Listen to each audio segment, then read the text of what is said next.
नमस्कार, मैं हूँ राजेश श्रीवास्तव। आज मैं आपको एक ऐसी महिला की कहानी सुनाने जा रहा हूँ, जो मोहब्बत की इबारत तो लिख रही है, लेकिन उसके पीछे एक बड़ा षड्यंत्र देश को नज़र आ रहा है और वो षड्यंत्र ऐसा है कि शायद देश को किसी बड़ी परेशानी में डाल सकता है। जी हाँ, आप बिल्कुल सही समझे, बात हो रही है पाकिस्तान से आई सीमा हैदर की। ये कहानी शुरू होती है 13 जुलाई को 13 मई को जब वो भारत में नेपाल के रास्ते पाकिस्तान से आग आई। तभी से इस कहानी में मोड़ पे मोड़ आते नजर आ गए और हर रोज एक नया मोड़ आ रहा है, जिसको लेकर के अब देश की खुफिया और गुप्तचर एजेंसियां भी चौकन्ना हो गई हैं। पिछले 2 दिनों से एटीएस इस मामले में नोएडा के एक कार्यालय में सीमा हैदर, उसके पति और सीमा के प्यार में पागल सचिन के पिता नेत्रपाल से पूछताछ कर रही है और 2 दिनों से लगातार पूछताछ में जो तमाम सारी चीज़ें निकल कर के आई हैं, वो आज मैं आपको सारी चीज़ें बताने वाला हूँ। पहले तो ये जान लीजिए कि आखिर ये जो सीमा हैदर है वो है कौन और पाकिस्तान से उसका क्या कनेक्शन है और भारत वो क्यों आधम की। दरअसल पाकिस्तान से आई सीमा हैदर बलूच की रहने वाली है। बलूच पाकिस्तान में आप सब जानते हैं, बलूच वो जगह है जहाँ पर महिलाओं पर काफ़ी पर्दानशीर होते हैं। वहाँ पर महिलाओं को खुले में बात करने की आज़ादी नहीं है, पर्दे में रहने की आज़ादी है। इतना ही नहीं, बलूच में रहने वाली महिलाओं को सोशल मीडिया अकाउंट पे रहने की भी अनुमति नहीं है। इसी के चलते सीमा हैदर ने अपना एक अकाउंट बनाया था, जिसका नाम रखा था मरियम। यानी वो मरियम के नाम से एक सोशल मीडिया अकाउंट चलाती थी, जिसके चलते उसने पबजी का भी अकाउंट बनाया था और उसकी मुलाकात 2019 में मुलाकात हुई नोएडा के सचिन से। सचिन से मुलाकात के बाद वो धीरे धीरे सचिन के प्यार में डूबती चली गई और वो कहानी आज यहाँ तक आ गई। पहले हम बात करते हैं उन सवालों की, जिन सवालों को लेकर के सीमा हैदर इन दिनों परेशानी में का सबब बनी हुई है। दरअसल सवाल ये है कि पाकिस्तान से आई सीमा, जिसको उसके पति गुलाम हैदर बताते हैं कि वो बिल्कुल भी पढ़ी लिखी नहीं है, जबकि सीमा दावा करती है कि वो कक्षा 5 पास है, जबकि गुलाम हैदर जो उसका पति है और इन दिनों कुवैत में नौकरी कर रहा है, पाकिस्तान में मजदूरी करता था और जब वो उसको मजदूरी से काम नहीं चला तो वो कुवैत चला गया और वहाँ पर वो काम करता है, जिसका कहना है कि हम प्रति महीने पहले 40,000 रुपये देते थे और अब 80,000 रुपये दे रहे थे और इन्हीं पैसों को इकट्ठा करके सीमा ने एक मकान खरीदा। 13.5 लाख रुपए का मकान खरीदा पाकिस्तान के कराची में ही, एक ग्रामीण क्षेत्र में। कराची में जब मकान खरीदा गया तो उसको बेच करके ही सीमा हैदर उसी पैसे से भारत आई है। ये आरोप है गुलाम हैदर का। और पाकिस्तान में सीमा जो है वो आखिर है कौन, पहले ये भी जान लीजिए। पूछताछ में जो खुलासे हुए हैं, उस खुलासे ये हैं कि पाकिस्तान से सीमा का गहरा कनेक्शन है। सीमा के जो चाचा हैं वो पाकिस्तान आर्मी में सूबेदार हैं। ये जांच एजेंसियों के द्वारा जो पूछताछ हुई है उसमें खुलासा हुआ है और उसके चाचा का नाम है गुलाम अकबर और इस समय वो इस्लामाबाद में तैनात हैं और अभी भी उनकी बातचीत चाचा से होती है, जबकि सीमा ने साफ इनकार कर रखा है कि उसकी उसके चाचा से कोई बातचीत नहीं होती है। जबकि आपको बता दें कि सीमा हैदर ने जब वो भारत आई थी तो उसके पास एक फ़ोन था, जो उसने भारत में आकर के खरीदा था। 70,000 रुपए का फ़ोन था पाकिस्तान से और ये बताया जाता है कि ये पैसा उसको उसके चाचा ने दिया था और उसके चाचा के पैसे से ही उसने वो मोबाइल खरीदा था। हालांकि वो मोबाइल उसने बाद में तोड़ दिया था। इसकी कहानी अभी मैं आपको आगे बताऊंगा। लेकिन पाकिस्तान में उसके चाचा पाकिस्तान आर्मी में सूबेदार हैं, जबकि उसका भाई आसिफ वो पाकिस्तान आर्मी में ही सैनिक है। हालांकि इन दिनों आसिफ नौकरी छोड़ चुका है और वो घर पर रह रहा है, लेकिन पाकिस्तान में उसके चाचा और उसके भाई दोनों आर्मी से जुड़े हुए हैं, यानी पाकिस्तान की सेना से सीधा सीधा उनका ताल्लुक है। 2019 में सीमा की मुलाकात सचिन से होती है। उसके बाद वो यहाँ पर भारत आने का धीरे धीरे प्लान बनाती है और वो 8 मई को उसका वीज़ा और पासपोर्ट बनता है। वीज़ा बनता है। वीज़ा बनने के बाद वो नेपाल के रास्ते होते, शाहजहाँ होते हुए, शारजाह होते हुए और वो भारत में आ धमकती है और नोएडा में मुलाकात होती है।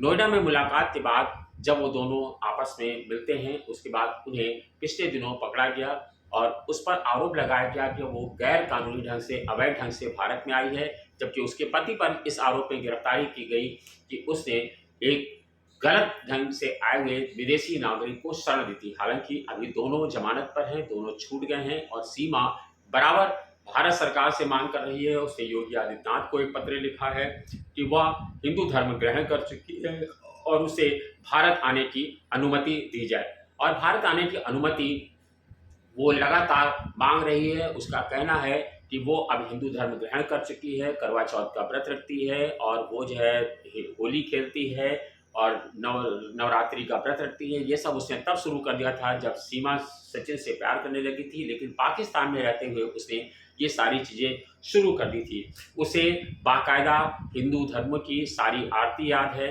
हिंदू धर्म की सारी चीज़ों को मानती है, सहेजती है। मुस्लिम धर्म से वो अपने आप को दूरी बताती है, जैसा सीमा दिखा रही है। वास्तव में ये कितना सच है, ये धीरे धीरे अभी एटीएस की जांच में सामने आता जा रहा है। इसके अलावा आपको बता दूं, 8 मई को जब उसका वीजा बना, 10 मई को पाकिस्तान से भारत निकल चुकी। यह भी एक संशय का सवाल है कि 8 मई को बना और 10 मई को पाकिस्तान निकल चुकी। यह भी एक सवाल है जिसको लेकर के एटीएस एजेंसियां चौकन्ना है। पहला पति गुलाम हैदर है, जबकि अभी वो रह रही है सचिन के साथ। गुलाम हैदर से उसके 5 बच्चे हैं। उन 5 बच्चों को छोड़ करके वो 3 बड़े बच्चों के साथ वो यहाँ पर आ चुकी है और अब ये बच्चे और सीमा हैदर के साथ हैं।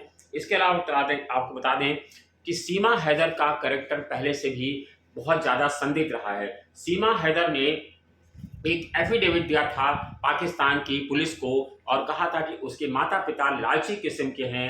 हम आपको एफिडेविट भी दिखा रहे हैं जिसमें कहा था लालची किस्म के हैं और उन पर आरोप लगाया था। उसने कहा कि मुझे उम्मीद थी कि गुलाम हैदर मुझे अच्छा रखेगा, खुश रखेगा, इसीलिए उसने भाग करके गुलाम हैदर के साथ रही, लेकिन गुलाम हैदर भी उसे वो ज़िंदगी ना दे सका जिस तरह की ज़िंदगी उसे चाहिए थी, जिसके चलते उसने सचिन हैद को ही नहीं, उसके पहले भी उसने बताते हैं कि भारत के कई लोगों से, नई दिल्ली के, मुंबई के, नोएडा के और दिल्ली के कई सारे लोगों से उसने बातचीत की सोशल मीडिया पर और सोशल मीडिया पर वीडियो, ऑडियो रिकॉर्डिंग उसके तमाम सारे उसने खुद बताया कि मेरे साथ हैं, मैंने बातचीत की है। लेकिन इसकी पुष्टि अभी फिलहाल नहीं हो पाई है क्योंकि सीमा हैदर ने अपना फ़ोन तोड़ दिया है। इसको आपको बता दें, एक चीज़ और है जो सीमा हैदर के लिए परेशानी का सबब बनी हुई है कि सीमा हैदर अमूमन क्या होता है अपने देश में या किसी भी देश में, जब कोई व्यक्ति पैदा होता है, उसका जन्म होता है, तभी उसका पहचान पत्र बन जाता है। जबकि सीमा हैदर का पहचान पत्र बना 20 सितंबर 2022 को। एटी एजेंसियों ने उससे पूछा कि आखिर आपका पहचान पत्र बनने में इतनी देरी क्यों हुई। सीमा हैदर इसका कोई जवाब नहीं दे सकी जिससे एटीएस एजेंसियां संतुष्ट हो सकें। ये सब सवाल हैं जो बताते हैं कि सीमा हैदर का कैरेक्टर संदिग्ध है। दूसरी बात, सीमा हैदर के जो पहचान पत्र है उसमें सीमा हैदर की उम्र 21 साल दिखाई पड़ रही है, जबकि सीमा अपनी उम्र 27 साल बता रही हैं। यह भी एक बड़ा सवाल है जो एजेंसियों को संदिग्ध लग रहा है। इसके अलावा सीमा हैदर के पास 4 मोबाइल फ़ोन थे और पाकिस्तान का एक सिम था जो उसने भारत आने के बाद पाकिस्तान का सिम तोड़ दिया है। इसलिए पुलिस को, एटी एजेंसी को लग रहा है कि आखिर उसने पाकिस्तान का सिम क्यों तोड़ा। क्या उसमें तमाम सारी संदिग्ध चीज़ें थीं या वो जानकारी थी जिसके साबित हो जाता कि वो पाकिस्तान से भारत किस मकसद से आई है। ये सारे सवाल अब फिलहाल एक अबूझ बहेली बने हुए हैं क्योंकि उसने पाकिस्तान का सिम तोड़ दिया है। अब पुलिस और एटीएस एजेंसियां उसकी पड़ताल करने में जुटी हैं कि शायद उससे कुछ रिकवरी हो सके। इसके अलावा आपको बता दें, मोबाइल और सिम के बावजूद जब उसके पास वो भारत आई तो उसके पास पाकिस्तान के आए हुए सिम था। इसके अलावा 4 मोबाइल फ़ोन उसके पास थे। एक फ़ोन 70,000 रुपये का भी था, लेकिन इसके बावजूद उसने सचिन से अपने किसी भी नंबर से बात नहीं की और दूसरे लोगों से फ़ोन मांग करके बात की है। यह एक बड़ा सवाल है कि आखिर उसने अपने फ़ोन का इस्तेमाल क्यों नहीं किया, क्यों उसे दूसरी एजेंसियों से, दूसरे लोगों से मांग करके सचिन से उन नंबरों से बातचीत की। इसके अलावा आपको बता दें, अब एजेंसियां ये भी तलाश कर रही हैं कि आखिर उसने भारत आने की में मदद किसने की, क्योंकि ये आसान नहीं है। 5 बच्चों की माँ जो पढ़ी लिखी नहीं है, बिल्कुल नहीं पढ़ना लिखना जानती है, वो आखिर भारत कैसे आ गई और उसने इतना बड़ा कदम कैसे उठा लिया।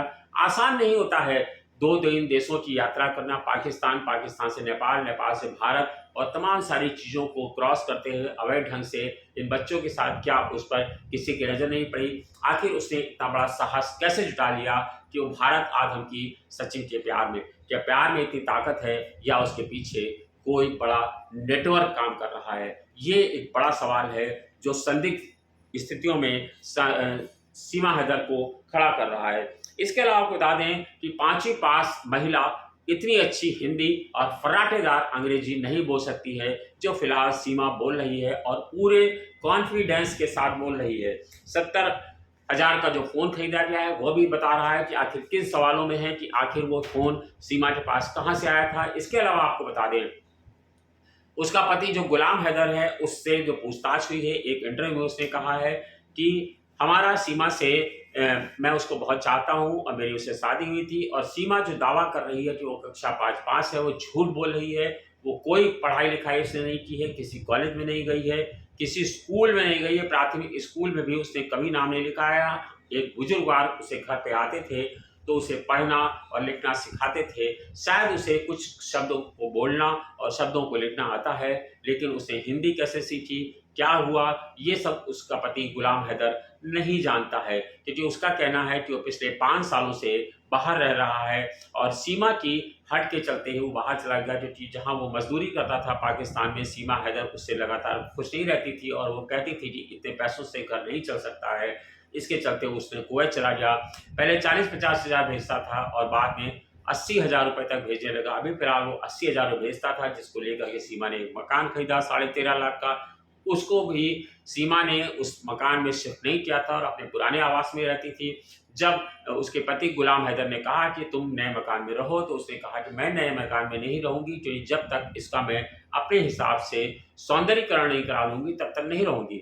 और अभी तक मकान सही से फिट नहीं हो पाया था, जिसके चलते सीमा ने, बस गुलाम का जैसा आरोप है कि उसने अपना मकान बेच दिया और उसी पैसे को लेकर के वो अब भारत आ चुकी है। फिलहाल एटीएस की एजेंसियां 2 दिन से पूछताछ कर रही हैं और अब ये पड़ताल करने की कोशिश कर रही हैं आखिर सीमा को सचिन में ऐसा क्या दिख गया जो पाकिस्तान से भारत तक खींच लाया। सवाल बहुत सारे हैं और धीरे धीरे इन सवालों का जवाब भी सामने आएगा कि सीमा किस तरह से लोगों को लुभा रही है। अपने घर में वो डांस करती है और अपने आस पड़ोस की महिलाएं भी उसकी फैन बन चुकी हैं। ये सब तमाम सारे सवाल हैं कि आखिर सीमा किस तरह से लोगों को आकर्षित कर रही है, ये देखने वाली बात होगी। और एटीएस एजेंसियां फिलहाल पड़ताल में जुट गई हैं, क्योंकि ये जानकारी जुटा लेना बेहद अहम है कि आखिर उसके पीछे कौन सा नेक्सस काम कर रहा है, कौन सा नेटवर्क काम कर रहा है। क्योंकि अगर उसने इन 3 देशों की यात्रा की है तो आखिर उसमें इतना साहस